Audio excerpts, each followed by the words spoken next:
Oh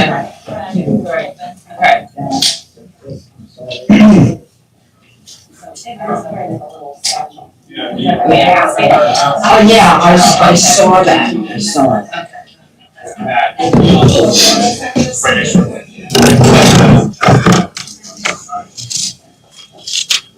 Good morning, everybody.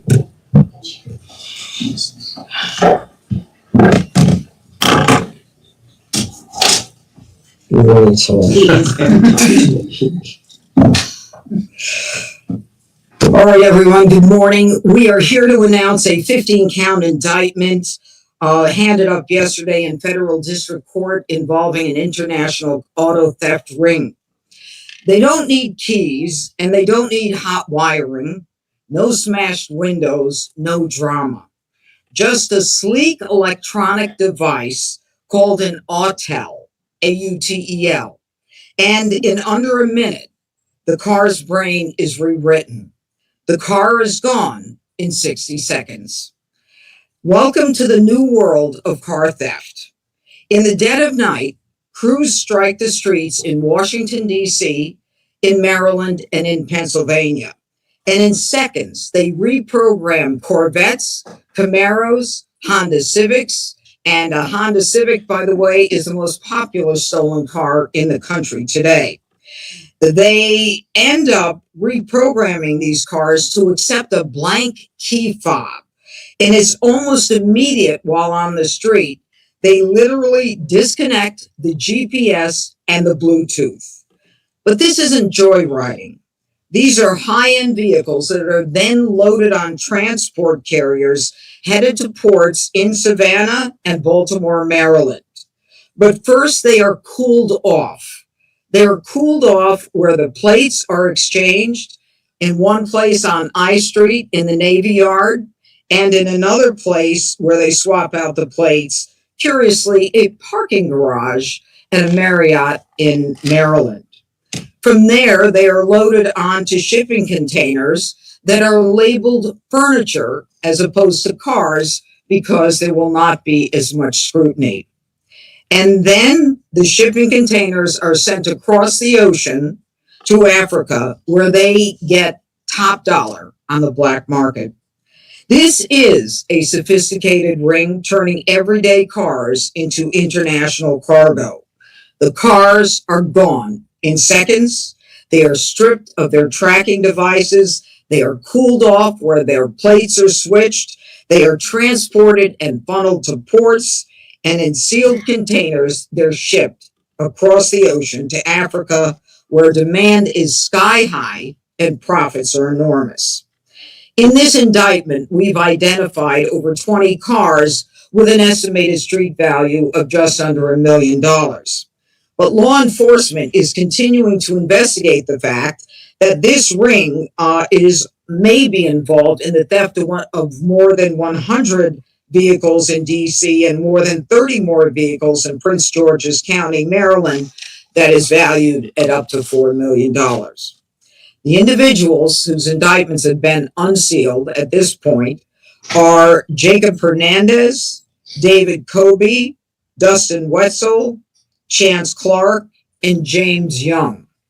The crimes that are involved are conspiracy to possess, sell, or transport a stolen vehicle, 18 U.S.C. 371. Possession, receipt, or storage of a stolen vehicle, 18 U.S.C. 2313. The interstate transportation of stolen vehicles, 18 U.S.C. 2312.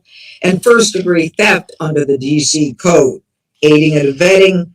And all of these vehicles, of course, are subject to forfeiture at the end. I'd like to now call on Mayor Muriel Bowser to get her comments on this. Thank you, Judge. I want to thank Judge Shapiro. I want to thank the men and women of the Metropolitan Police Department and all of our federal and regional law enforcement officials who have been involved in this investigation, these arrests, and we're looking forward to the prosecution of these crimes. And I want to thank our U.S. prosecutor, Janine Pirro, who has been dogged in Washington, D.C. in attacking violent crime, property crime, quality of life crimes that affect the residents and businesses of the District of Columbia. So I want to thank you for that, Judge. I also want to say that this problem of motor vehicle theft has been vexing, especially over the last couple of years where we have seen spikes in auto theft. And for even the several years before that, we have been very focused in the district on educating our neighbors, on encouraging anti-theft devices, on making sure that our neighbors and businesses are armed with cameras, and that our police department is working in coordination with the region to make sure we are attacking these crimes. Just yesterday, the chief and I walked through a ward for a neighborhood where neighbors are concerned about auto vehicle break-ins and auto theft. So we know that when any type of crime happens, even a property crime, it affects people's peace and enjoyment of their homes, their neighborhoods, and their sense of public safety. So we know that this ring is attached to at least 100 car thefts in the district, and that these car thefts have happened over the course of many months, and our officers and detectives have been dogged in finding the perpetrators of these crimes.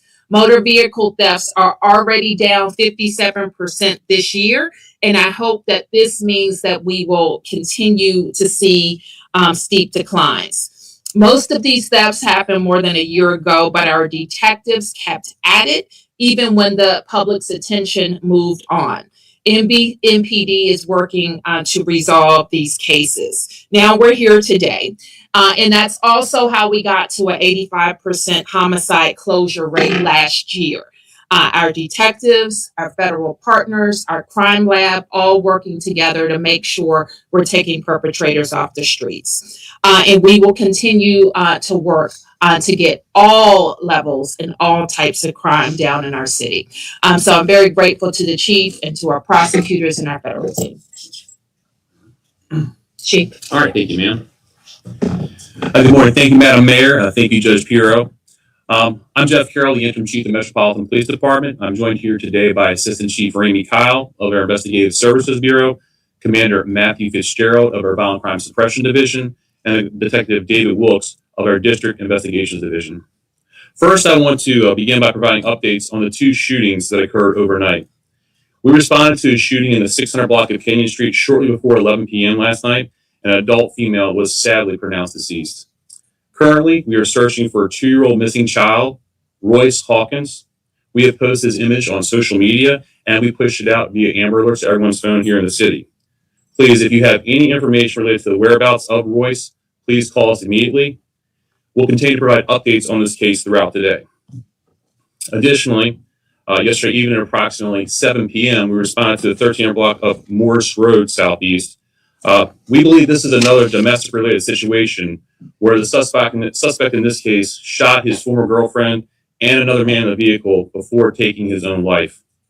Obviously, our thoughts and prayers with the families that are impacted by both of these tragic events, and we'll continue to provide you updates on them. Now, regarding the arrest that we're announcing this morning, beginning in February 2025, Detective Wilkes began investigating a pattern of vehicle thefts in Northwest DC, mainly centered on our 3rd and 4th districts. The pattern involved vehicles that were parked and locked on residential streets that were being stolen in the middle of the night. The suspects used lockpicks, electronic devices, as the judge mentioned, the Altel devices, to reprogram key fobs and to access vehicles.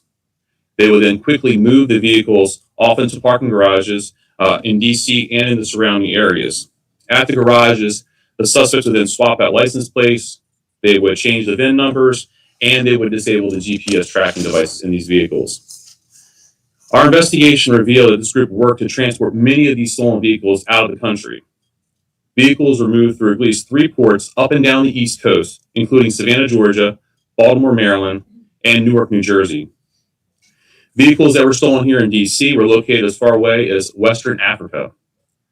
As Detective Wilkes uncovered the size of this criminal ring, we engaged our partners at the United States Attorney's Office, the FBI's Washington and Baltimore field offices, and the Prince George's County Police Department. So far, we've connected these suspects to 117 vehicle thefts that occurred in 2025 in the district. To put that number in perspective, that would account for 20% of all the motor vehicle thefts in the city so far this year. We believe these suspects are connected to additional crimes, and we're following up on many more cases. This is just the latest example of how the Metropolitan Police Department, along with our law enforcement partners, continue to work tirelessly to hold those who prey on our community accountable. No matter where the investigation takes us, we will not stop to deliver justice to DC residents. And I'll now turn it back over to the FBI. Thank you, Chief. Appreciate it. Good morning. I'm Jeff Tyler, Special Agent in charge of FBI's Washington Field Office Criminal Division. WOCO is proud to work alongside our partners at MPD and investigators at the U.S. Attorney's Office to take down this prolific car theft ring. By surging resources alongside our federal and local partners and executing federal search warrants, criminals such as these, we are aggressively reducing crime in our communities. Some of the resources the FBI brought to this case included technical assistance, surveillance, international coordination, and assistance in executing yesterday's arrest and search warrants. The arrests and indictments of these subjects are a testament to how much that we can achieve when we leverage our partnerships to reduce crime. These criminals are now behind bars and won't be stealing cars off the streets of DC and Maryland and shipping them halfway across the world. In addition to MPD and the U.S. Attorney's Office, I want to thank the FBI's Baltimore and Atlanta field offices who assisted in this operation, as well as the FBI's law enforcement attaché in Accra, Ghana, as well as our partners in PG County. We are committed to continued collaboration with our partners in sharing crucial intelligence and pooling our resources to dismantle criminal organizations to safeguard the National Capital Region. I'll now turn the podium back over to Judge Perry. As the mayor indicated, this is all about a joint collaboration between law enforcement agencies here. And the relationship that the U.S. Attorney's Office has with the Metropolitan Police Department is a terrific one. But there is one individual and one group that I neglected to mention, and that's my own investigators in the United States Attorney's Office, Matt Boxmoles, who is with us here today. He and his team work tirelessly on this as well. You know, these are big cases, and you heard from all of us that it doesn't take just one person. It can't. It is a collaboration. And we are so proud of the work that we do together, and we're proud of each other. Now, have any questions? Judge, so I just went on Amazon. I can pick this up for $500. What? The Autel? Is that yes? Oh, great. Thanks for telling us. So I'm just wondering, do you think that there's a need to have these devices regulated? There has been some effort around the country to that end to try to have these only available to licensed law enforcement. Yeah, I don't think there's any question. But if you have a device like this that plugs into the OBD2 in a vehicle, that you shouldn't have that unless you have a legitimate reason. If you're in the business of making sure that of registering cars or licensing cars or repairing cars, that's one thing. But to be able to buy this on your own, I think there definitely has to be some kind of legislation or registering.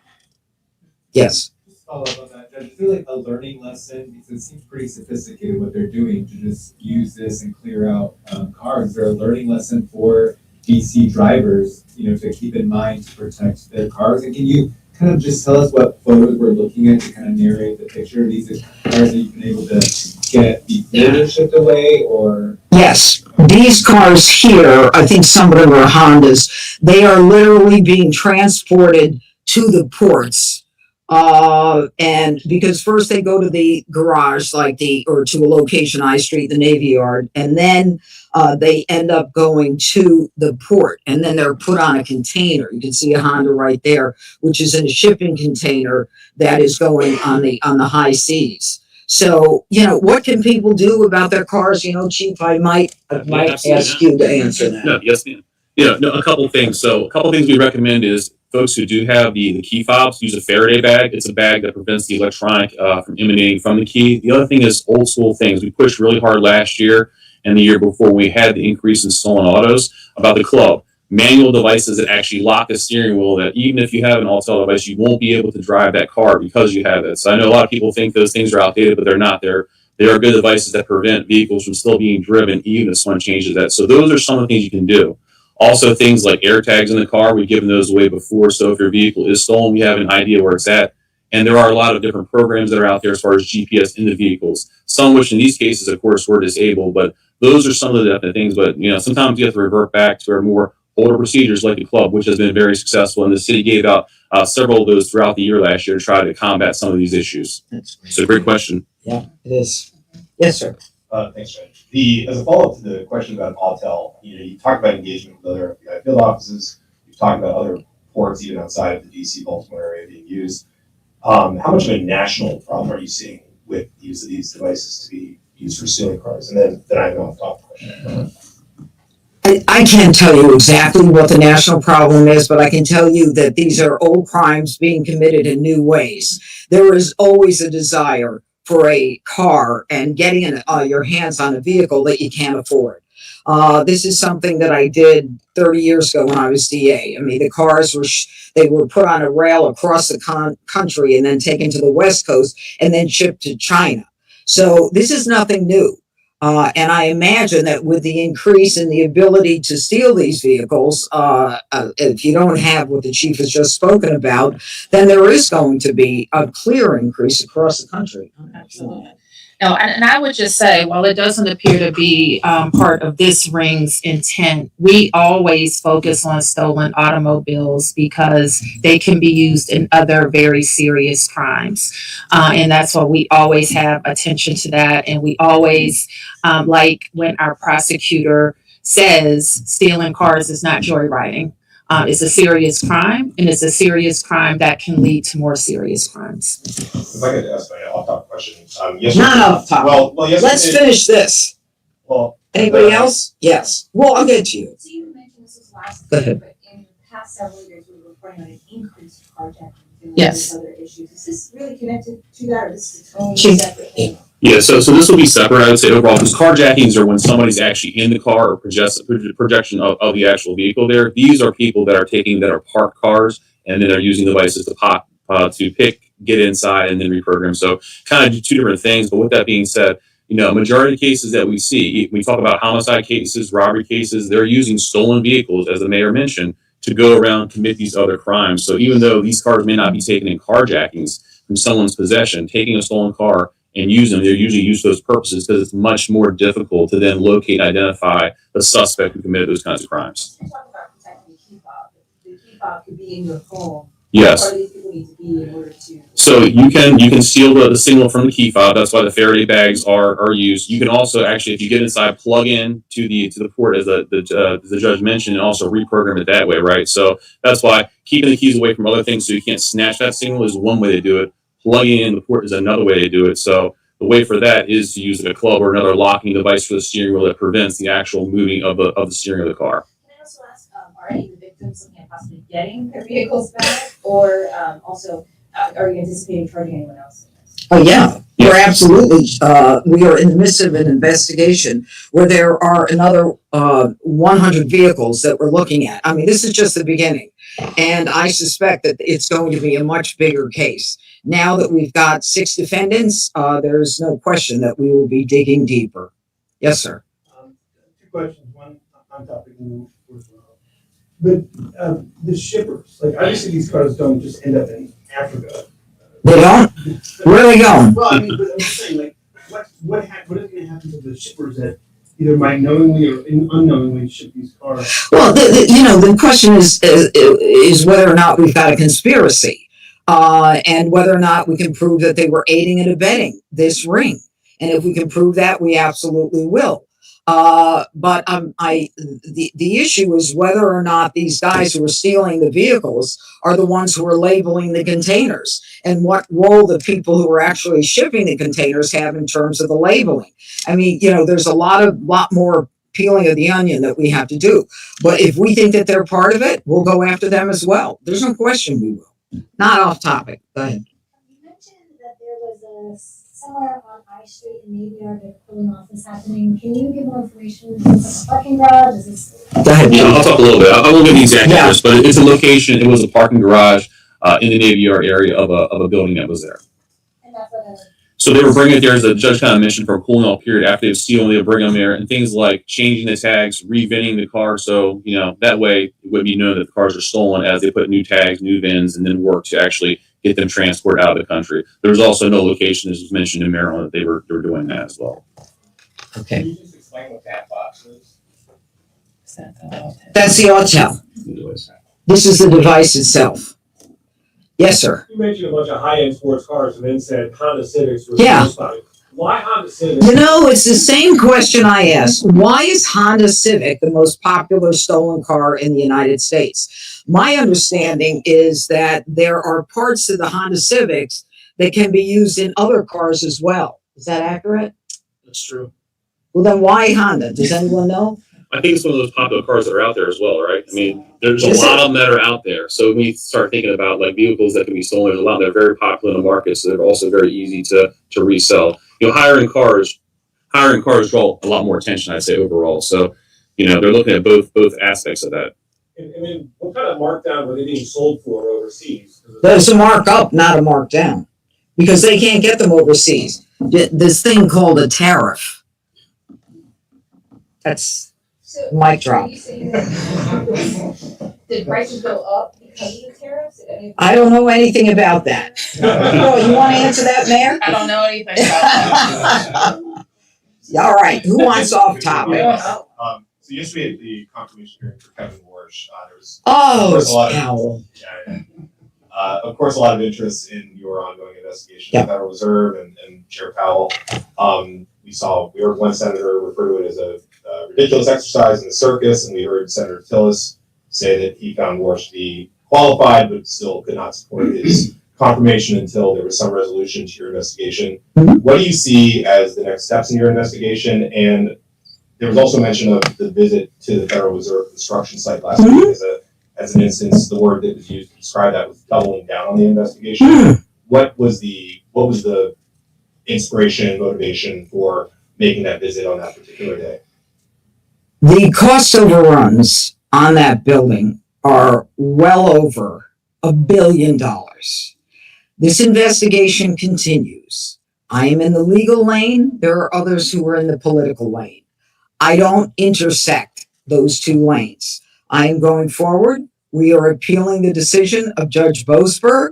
The idea that a judge can stand at the door of a grand jury and tell a prosecutor, you're not allowed to go in, when the United States Supreme Court has said you can go into a grand jury based on rumors and suspicion, is an order that we think must be appealed. And we are continuing in this investigation. Next question. Conversation that you had with the administration more broadly about. I don't need to have investigations. No, as a prosecutor, what I need to do, and I'm doing it. Go ahead. The FBI director teased indictments on Fox News over the weekend. Will those indictments move through this office? And are you comfortable as a prosecutor bucking some longstanding DOJ policy and teasing any indictment that might come? Bucking DOJ policy. I am very comfortable with this office, which, as far as I'm concerned, is the most important office in the country, given the venue, given where we're located. We are literally in the nation's capital, and anything that goes on here is subject to the jurisdiction of this office. So I have no problem going forward on cases where there are evidence. Anything else is irrelevant to me. Does anybody want to talk about the curfew? Does anyone want to talk about, okay, Mayor, you're up. But I want to say one more thing. The chief mentioned domestic violence. The mayor and I this week are going to be doing something very important on domestic violence. And we hope that you cover it. And I'll tell you why. Because as crime goes down in the district, we're seeing all kinds of changes. Domestic violence has an even keel, and it's not impacting the murders and the serious strangulations, etc. So curfew, take it away, Mayor. Judge, can we hear from you as well? On what? On curfew, because you commented on this, we understand, it's been reported that the White House is following this issue closely as well, so I think we'd like to hear from all three of you. We'll start with the mayor. Okay. Cover me, Mayor. So just to level set, the council took action yesterday on a permanent bill that couldn't come into effect until the fall. Obviously, we are concerned about this spring and summer period, which would require council emergency action. We are now operating under my authority, which is limited to have a curfew, and we needed the council to act yesterday. They decided to punt on the legislation. And there will be a gap between when my 15-day emergency runs out and they can act again. I think what we're seeing is that there is not a debate over the merits. Now it's all political, and I think that people need to put their political ambitions to the side and do their job. Yes. Do you plan on issuing another executive order presenting? Yeah. Obviously, Stephanie, we have to look at the context that we're operating in. For a mayor to declare a public safety emergency, there have to be certain criteria met. And then in terms of the council, with the emergency bill that is in place, right? First the emergency bill and then your order. There are some noting that even though it's an important tool, these team gatherings, county gatherings are happening and that may not be as effective. What do you believe is truly missing in trying to address this issue? We're dealing with a phenomenon that's not only happening in the district, it's happening in cities around our country. We're seeing children gather in large groups, very, very destructive behavior. And my concern is if we don't send a strong message that children shouldn't be gathering in large groups, something really bad is going to happen. Yes. I just had a follow-up question to the chief on the number of issue this morning. Can you give any more context to the incident? Is this something domestic related? Do you believe there's a family member that may have taken the child? Anything you can elaborate on? Yeah, so we don't have a lot of information. What we do know is we know that the victim in this case, that she was shot by an adult male. We have that based on some video evidence with that. But it took us some time to actually identify who the victim was. And then after we were able to identify who she was, we were able to determine that she did have a child and she had been with that child in the 500 block of Canyon earlier in the evening. So we know that, at least 3 hours before that, she was with the child. We don't know who the suspect is this time. Obviously, we're continuing to canvass to interview folks. So we're continuing to investigate the homicide aspect of it, but more importantly is locating the child. We don't know if the child is with some other family member. We have made contact, of course, with the victim's family. They are not aware of the surroundings or the whereabouts of that child, but there could be another community member that's out there that has information. So anyone who saw him in the area, he's wearing a very distinctive blue and yellow striped long sleeve shirt that's out there. We've also pushed out images of him. Please contact us at 911 so we can immediately get officers out there. We have officers up in that area canvassing now, going door to door and handing out flyers as well. We do have some information that there may be some family ties in the 5,000 block of Benning Road, so we're also looking in that area to see if there's other folks who may know his whereabouts. But this is the utmost importance to us. I want to say something about the curfew. You're welcome. There is a huge gap in the public discussion as it relates to the curfews. The mayor and the police chief have done everything that they can. The mayor is trying to get some kind of permanency. So, as she called it, the context of calling for an emergency, isn't then diluted, where she's seen as calling for an emergency every time there is a teen takeover. Make no mistake, these teen takeovers are dangerous, they are violent, and they end up in fighting, assaults, robberies. Businesses are impacted. People's quiet enjoyment, their ability to walk on the street is impacted, even if there is no crime. The gap in the public discussion has to do with the parents and parental accountability. And I see this as an area where the family court judges, when these kids end up going into court because of their being arrested on an OAG charge, the parents or a guardian have to pick that kid up, that juvenile up. And they need to be a part of the discussion. We can enforce. Now, I can't. I'm a prosecutor. You know where I stand with these juveniles, where I want to reduce the age of accountability. But there can be penalties against the parents who know about the kids' involvement in these teen takeovers. Contributing to the delinquency of a minor is a statute that might be looked at involving the parents. We also have to leverage juvenile court authority over the parents. And until we do that, this is going to continue. The police chief is doing everything that he can. The mayor is doing everything that she can. The DC Council doesn't take this stuff seriously enough. They don't take crime enough. They think teens and juveniles in this city, in this district, need to be coddled. I think the people of the district understand that that's not the case, that there is too much harm going on, and that we are working as hard as we can to stop this. But until the DC Council gets their act together, and the mayor was very kind the way she put it, I'm not as kind as the mayor is. They're not doing their job. They're accountable to the people of this district. They need to protect the people in this district. They need to protect other teens who may be involved in these teen takeovers and then become victims of crime themselves. We need to involve the parents, and that's my recommendation. Why?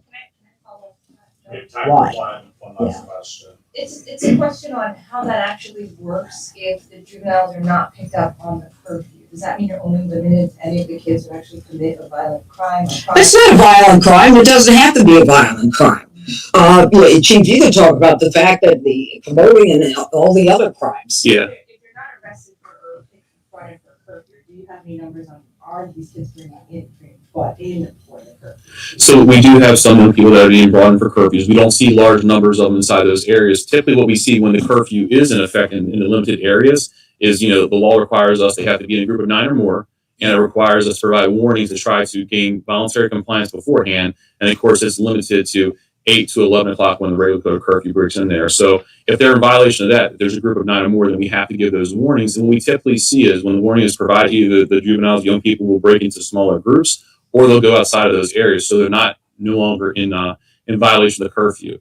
We have seen assaults. We've seen, of course, the incident with the gun and down in the Navy Yard. We've seen robberies of teens by other teens that are inside of these locations that go out there. So really, what we typically see is when there is victimization, it is other young people that are being victimized with that. So by arresting them, bringing them in, yes, they would be in the system. If they're curfew violators, they would also be in the system. But Stephanie, it should be clear that we don't want to arrest any kids. What we want their parents to supervise them and keep them at home.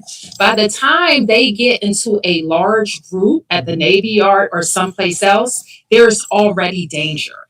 And there's already danger presented for other neighborhoods in the District of Columbia because the chief has to deploy so many of his resources to babysit, supervise, or arrest children. That is not a good use of our resources. And so what we saw that was very successful when we implemented the curfew over the last year was that parents got the message. It's a tool for parents too. The parents can say, you can't go there because there's a curfew. And children avoided these areas. And so that's what we want. We don't want anytime there is a large gathering, hundreds of kids, maybe even 1,000 kids in one place. It requires so many police resources that we're drawing from other areas, and it puts the children in more conflict with the police. I heard one of the council, and I'm gonna keep my temperature down for a reason, because then they report that she's mad. They got the ire of the mayor, but then you don't hear what I'm saying. And so I heard one of the council members say that we don't want a curfew because it means that the kids are going to be in contact with the National Guard. If you have 1,000 kids gathering across the city, they are more likely to engage with law enforcement or the National Guard than if they were in constructive environments supervised by their parents and families. Okay, this is a tool. This is a tool we need. It's time for people to put their politics to the side and listen to common sense. Thank you, everybody. Thank you.